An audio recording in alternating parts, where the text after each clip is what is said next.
Hello everyone, I want to wish you a happy Ethiopian New Year. We are now welcoming the year 2006 in Ethiopia.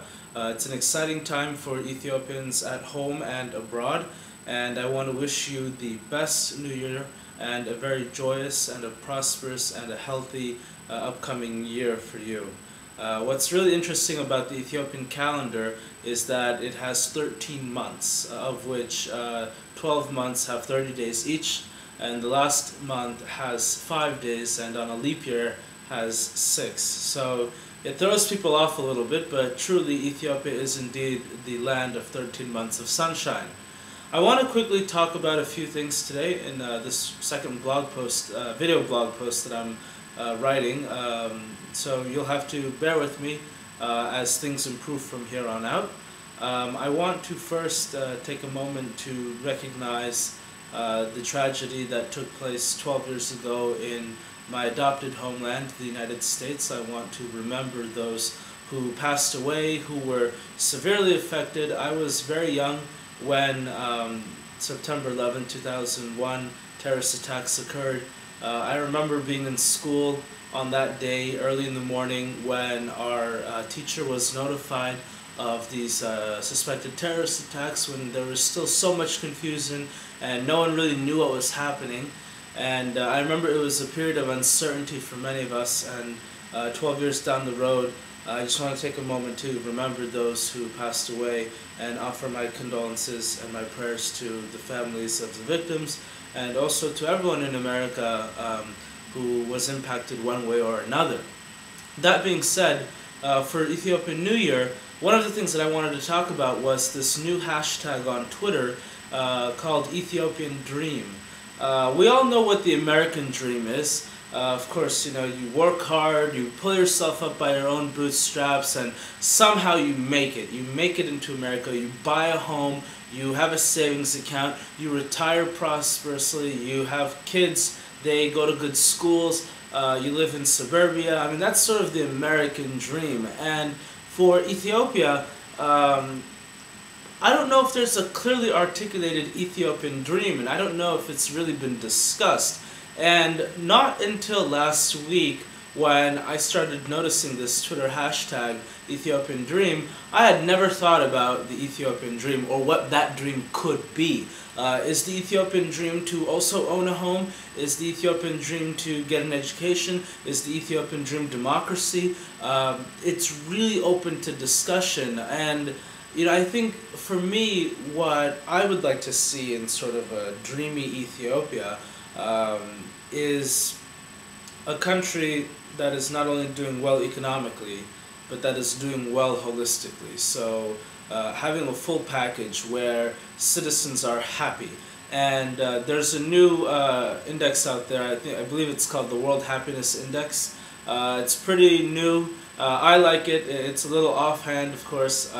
You have other indices out there, such as the Human Development Index and others that sort of measure the economic side of things, the development side of things. But what about happiness? What about general social climate and social culture? Are people happy? Are women being abused or not? You know, are children happy? Are they going to school? That's part of the Ethiopian dream for me. I think seeing a country where you don't need to leave Ethiopia to get a world-class education, where you could stay in Addis Ababa University or any other university in Ethiopia and receive a world-class education, where your degree can count in any other country that you go to, a country where you don't need to leave to seek greener pastures, a country where people from other places in Africa and throughout the world can come to for work, for medicine, for education, and for play, leisure travel. And I think, you know, moving forward, Ethiopia has that potential. As you know, there's much talk about Ethiopia becoming a middle-income country by 2025, 2030. I am inclined to believe that that is very likely. The way that Ethiopia has been progressing lately, the massive investments in infrastructure, per capita, Ethiopia is the top spender of infrastructure projects in Africa. And that, I think, has a lot to be said in terms of laying down a solid foundation. You can't really talk about advanced development without having the bare minimums of a telecommunications network, a road network, and those sorts of things. And I think as time goes on, an Ethiopian dream for me is a country that is indeed happy. And happy is a very broad term, I would say, in this regard.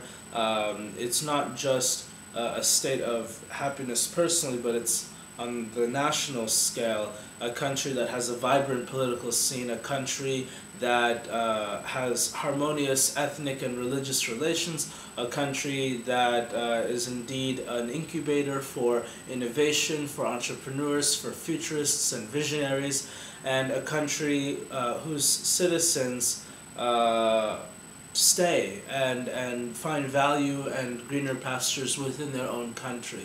And I think that's so critical. And it's not to say that you shouldn't leave or you can't leave, but it's to say that you have the option of staying and not having to worry about making ends meet. And I think that's really the critical part for me in what an Ethiopian dream could be. But I'm really curious to see what you think. Send me a tweet. Let me know. I'm really excited. I've been looking at some of the responses on Twitter with Ethiopian Dream.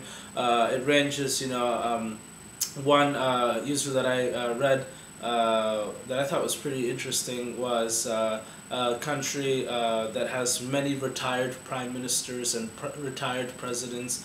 That's certainly something that I wish we had seen with Prime Minister Meles, who passed away last year. I was indeed hoping that he would have retired and been able to teach or write a book or do something and have a normal civilian life after almost 40 years of being a rebel all the way into being at the helm of government. And I want to see that in the future. I want to see prime ministers and presidents of Ethiopia being celebrated, having foundations and presidential centers named after them. Call me American, but that's sort of how we do it here in the U.S. Every president gets their foundation, gets their presidential library and museum. And I think that's a great tradition. It's a great incentive to make you want to leave office. It's a place, it's a repository of your work. It gives you an opportunity to continue engaging in the public sphere without having to worry about electoral politics. And so I think, more or less, these are some of the critical things that, on the political side of things, that we should be considering. I know a few years ago, the Ethiopian Parliament passed a law that talked about sort of post-service benefits for presidents and prime ministers, including security detail and government house and vehicle and those sorts of logistical things which are critical. But I think obviously it's going to take time to build that culture. I was hoping that we would have had Meles to begin that culture, to at least have tried that experiment with him to see what it's like to have a living former prime minister in your country. Hopefully down the road that will be the same thing for Prime Minister Haile Mariam, to have him be a retired prime minister, to have him living peacefully and normally in his home country and with all the benefits of a former head of government. And to see sort of how those things progress. So I really did enjoy that tweet. And there are many other tweets. There are tweets on, again, violence against women. There are tweets on maternal health. There are tweets on education, which is so critical. There are tweets on Ethio Telecom, which I think is a common understanding that we all hate. Everybody in Ethiopia hates Ethio Telecom, but it's just one of those things that you just got to deal with. Or maybe not. And so, that could also be part of the Ethiopian dream, having a robust national telecommunications network, a country where you don't have dropped calls wherever you go, and a country that has coverage, be it in rural or urban areas. And so, I'm really curious to continue reading the tweets. I'm really curious to have that conversation, and hopefully together as Ethiopians, both at home and abroad, we can try to define what an Ethiopian dream could be. It may not take us just the year 2006 to determine what the Ethiopian dream is, but I'd certainly like to see government ministers and members of parliament sharing their thoughts, expressing what an Ethiopian dream is to them, sending out their vision. I think it's great if people can start articulating that more on a larger level. What is your vision for Ethiopia? Of course, we have the growth and transformation plan and other things, but that's sort of a one block thing. It'd be great to have individual voices and hear what individual ministers and members of parliament and indeed our ambassadors abroad as well, having them partake in this conversation on sort of what is the Ethiopian dream, what is the Ethiopian vision. But I just wanted to quickly touch base on that. Lastly, as some of you may know, I'm associated with an organization called the Ethiopian Global Initiative, which I founded in 2006. Yesterday, EGI hosted its second annual Ethiopian coffee ceremony in Cambridge, Massachusetts, in the United States, with our partners at Starbucks. It was an exciting event. It was an event where we could do two things. On one end, celebrate the Ethiopian New Year, but on the other hand, promote Ethiopian culture and heritage and traditions through the Ethiopian coffee ceremony, which, as you know, is a centuries-old, timeless tradition.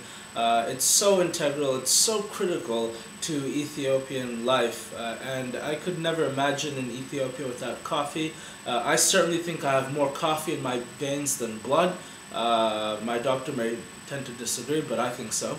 And I certainly think that yesterday's event was exciting. We had a lot of Ethiopians and a lot of Americans that showed up to experience the coffee ceremony. For many of the Americans, it was indeed their first time. So I was happy that EGI and Starbucks could share that relationship and share that moment together for the second time. What I think was exciting as well is because Ethiopia is the birthplace of coffee, yesterday's Ethiopian coffee ceremony gave Starbucks the opportunity to go back to its roots, to go back to the traditions of Ethiopia. And so I think that was really exciting to share that special moment. And to do it during Ethiopian New Year, I honestly couldn't find a better way to celebrate Ethiopian New Year than by promoting Ethiopian culture in the United States. And I think that was an exciting way to do it.